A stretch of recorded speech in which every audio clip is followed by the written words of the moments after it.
हाँ, तो क्या ही बोले। नमस्कार, प्रणाम। और मेरे किचन के भ्रमजाल में आपका बहुत बहुत स्वागत है। तो बस जहाँ से कहानी ख़त्म हुई थी, दोबारा कहानी वहीं से शुरू होती है। कहते हैं ना, इतिहास अपने आप को दोहराता है। तो वैसे ही हर साल ये काम होता रहता था, पर कोई जानता नहीं था। और धीरे धीरे धीरे धीरे करके जब से हमको ये बीमारी लगी ना, यूट्यूब वाली, तब से अब सारे लोग जानने लगे हैं। तो बस यही है। अच्छा, पता है, एक चीज़ बता रहा था आप लोगों से, किचन का डिब्बा धुलना ही टास्क नहीं होता। किचन के डिब्बे को पोंछ के उसमें सामान रखना भी बहुत बड़ा टास्क होता है। सही बता रहे हैं। क्योंकि धुलने को तो आदमी कैसे कैसे जल्दी धुला और फटाफट फेंकते चला गया, मतलब कि किसी टब में या किसी डलिया में। जैसे कि हम स्टील के बर्तन में, मतलब स्टील के डलिया में रखते हैं, जिसमें बर्तन माँज की प्लेट रखती है। तो मेरी आदत है उसी में माँज के बर्तन रखते हैं। तो ये तो खैर फटाफट मज़ा आ जाता है, लेकिन धुल के पोंछ के रखना, हम पता है काफ़ी देर इंतज़ार किए। हमें लगा इंतज़ार करें और शायद ये अपने से थोड़ा बहुत तो सूख जाए। किचन का पंखा भी चला है, लेकिन कुछ असर ही नहीं हुआ।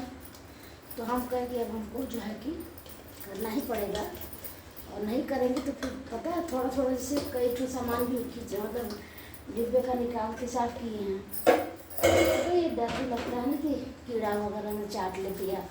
हम सच बता रहे हैं, हमको बहुत डर लगता है, खासकर खाने पीने के सामान को। मान लो वैसे कुछ खुला है तो चलता है, लेकिन खाने पीने का कोई सामान है और भगवान भैया अगर छिपकली चाट ली, उफ, इतना घिनौनी होती है सब। तो भैया मेरे बस का नहीं है। तो हम क्या करते हैं ना कि इसको जो है कि पोंछ के ही, मतलब कि अब हम बिना काम ख़त्म किए आज, और पता है हमको 12 बजे रात में नहाना पड़ा आज। 12 नहीं, 11 बजे रहा होगा, क्योंकि वो किचन का सारा बर्तन धुले ना, तो उसके बाद पूरा हम गीले हो गए थे, एकदम भीग गए थे। तो फिर हस्बैंड बोले कि कपड़ा बदल लो, नहाओ मत। तो हम कहे जब कपड़ा ही बदलना है तो एक लोटा डाल ही लेते हैं। तो कुल मिला के डांट खाने का काम किए हैं। और बस भोलेनाथ से यही प्रार्थना है कि भोलेनाथ तबीयत न खराब हो, नहीं तो बहुत बड़ी प्रॉब्लम हो जाएगी। तो वही कहते हैं कि किचन के मतलब पता नहीं भैया, हमको किचन में सबसे ज़्यादा टाइम लगता है दिवाली की सफाई में। अगर समझ लीजिए मेरा किचन हो गया ना, फिर तो हमको काम करने में मुश्किल से 1 दिन का समय रहेगा, हो जाएगा 1 या 2 दिन। लेकिन किचन अपने से करने में, अब वैसे भी चूना वगैरह भी, अगर मान लीजिए पेंट भी होता है तो भी तो किचन का सामान अपने से ही साफ करना रहता है। और पता सच बताऊँ तो हमको दाई, मतलब जो मेड होती हैं, उनके हाथ का थोड़ा सा हमको भरोसा कम रहता है कि पता नहीं कैसे सब साफ धुली हैं नहीं धुली हैं। तो यही रीज़न है ना कि हम खुद से धुलते हैं। और इसीलिए मेरी बेटी भी डांटती है कि तुम सारा काम अपने करोगी और त्योहारी उसको दोगी। तो हम क्या करें, त्योहारी उससे मांगे। त्योहारी मतलब हम लोग क्या ना, बनारस में जैसे कि कोई काम आपके घर में कर रहा है, तो उसको कोई बड़ा त्यौहार है तो उसको जो है कि कुछ पैसा देना पड़ता है, मतलब खुशी से कि ठीक है आप जाइए अपना त्यौहार मना लीजिएगा।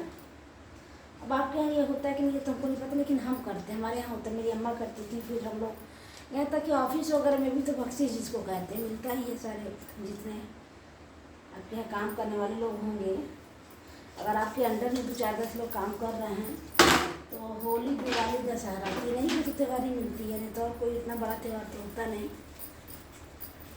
और कोई रिलीजन का हम नहीं बता सकते, हम अपने रिलीजन का बता रहे हैं कि हमारे यहाँ तो होली दिवाली और दशहरा सबसे बड़ा त्यौहार यही माना जाता है। यहाँ तक कि जो झाड़ू लगाते हैं सब लोग सड़क पे, वो लोग भी आते हैं लेने के लिए। मेरे यहाँ तो ऐसे होता है, गाँव में भी तो होता ही है, ये सब लोग मतलब आते हैं लेने के लिए कि त्यौहार मिलता है हमें चाहिए।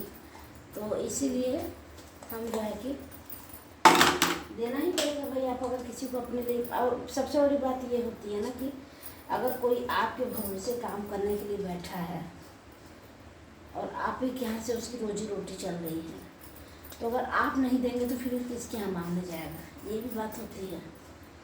तो कुल मिला के ये है कि हम लोग जो है कि देते हैं, लेकिन डिब्बों को पोंछना ना दुनिया का हमको सबसे कठिन काम लगता है, क्योंकि कितना भी करो ना उस पानी अंदर थोड़ा बहुत रह ही जाता है। कभी कभी तो मेरा मन कर रहा है कि सारा डिब्बा पोंछ के पंखा चला के छोड़ दें, सुबह सामान रखें। पता है कुछ कुछ सामान से डर लगता है, जैसे अब लगभग सारा सामान ही खुला पड़ा है। नमक वगैरह तो सारा हम रख दिए हैं, तो नमक वगैरह में टेंशन नहीं है। फिर भी क्या पता रात को कोई जानवर आ जाए, चूहा ही आ जाए, छिपकली ही आ जाए, चाय फट ले और गलती से हम लोग भी खा नहीं, पता लगा कि तबीयतें खराब हो गई। बहुत डर लगता है छिपकली चूहे से। और इस समय ना मेरे यहाँ एक चूहा है, एक ही चूहा है, लेकिन वो इतना उपद्रव कर रहा है ना, इतना उपद्रव कर रहा है कि आपको क्या बताना। और हमको लग रहा है हम कल मॉर्निंग वॉक पे नहीं जा पाएंगे, शायद 1 या 2 बज रहा हुआ घड़ी में शायद। तो ब्लॉग इतना लंबा हो गया ना किचन वाला, इसीलिए हमको 2 पार्ट में करना पड़ रहा है, क्योंकि मज़ा नहीं आएगा ना दिखाने में क्योंकि जितना मज़ेदारी से और जितना खुश होकर डिब्बा धुले हैं उतना ही खुश होकर पोंछना भी तो पड़ेगा। तो बस यही, जब ये किचन सेट हो जाएगा तब बहुत अच्छा लगेगा, लेकिन फ़िलहाल में तो मज़ा ही आ जा रहा है। तो बताइए आप लोग क्या क्या हो रहा है। हमारे यहाँ तो बस यही हो रहा है। बेटी चिल्लाते चिल्लाते गई, सो गई, कह रही मम्मी तुम कब सोओगी कब सोओगी। हमको देख भैया टाइम बचा नहीं है, 2 ही 3 दिन का टाइम बचा है। अब उसमें हमको एक जगह और जाना है साफ़ सफाई करने, फिर यहाँ का है ही, तो अब कितना टाइम मैनेज करें। अब मैक्सिमम सोच रहे ना कि सैटरडे तक हो जाए। फ्रिज नहीं भी हो पाएगा कल तो चलेगा, लेकिन कम से कम और सब हो जाएगा। तो फ्रिज तो अपने हाथ में, उसको तुम कभी भी कम, फ्रिज और माइक्रोवेव वो तो अपने हाथ में। माइक्रोवेव में तो ज़्यादा टाइम लगेगा नहीं, बस ऊपर कहीं पूछना है, अंदर का सब साफ ही है। और सच बताए तो हम बहुत स्ट्रिक्ट रहते हैं कि कुछ गिरना ना पावे, क्योंकि मेरा माइक्रोवेव साफ ही रहता है। लेकिन फ्रिज गंदा हो गया, फ्रिज साफ करना पड़ेगा। इधर मलाई से घी भी निकालना है, लेकिन टाइम नहीं मिल पा रहा है, कैसे निकालें क्या करें। तो बस यही, देखिए आप लोग मेरे साथ रहेंगे तो एंजॉय ही करेंगे काम को, क्योंकि हम काम को एंजॉय करते हैं। हम देखिए सच बता रहे हैं, आप ना हम रोनी सूरत अगर बनाए हैं ना तो कोई मेजर प्रॉब्लम है या किसी की बातों को बहुत बुरी लगी है तो ही हम रोनी सूरत बनाएंगे। अदरवाइज ना हमारा हमेशा आपको बत्तीसी दिखता रहेगा। जैसे मेरी अम्मा पहले कहते थे ना कि जब देखा तब बत्तीसी कर दिखात रहेगा। तो शायद हमको भगवान को ज़्यादा ही बत्तीसी दिखाने का ऑर्डर दिए हैं, तो मेरी बत्तीसी जो है ना हमेशा दिखती रहती है। तो बस यही है, चल रहा है, राम जी नैया पार लगा रहे हैं। तो किचन में का काम लगभग हो ही गया, थोड़ा बहुत ही बचा है, तो उसको तो कल भी कर लेंगे। ये डिब्बा वाला काम खत्म हो जाएगा ना, तो फिर उसके बाद इतना टेंशन वाली बात नहीं होगी। और फ्रेश भी ले रहे हैं, तो बस फटाफट सामान उसमें रखना ही रहता है। तो सामान रखना रहेगा तो दिक्कत होगी ही नहीं, तो खटाखट हो जाएगा काम।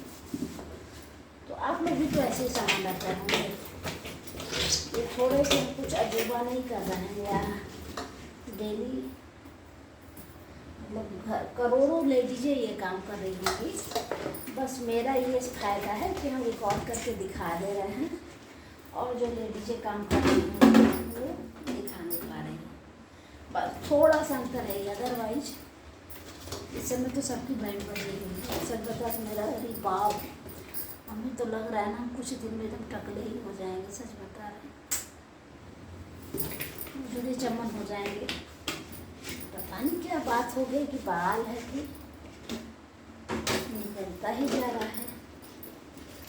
कहीं कहीं ना वो डब्बे से ना हाथ ही कट जा रहा है यार, क्या बताएं। तो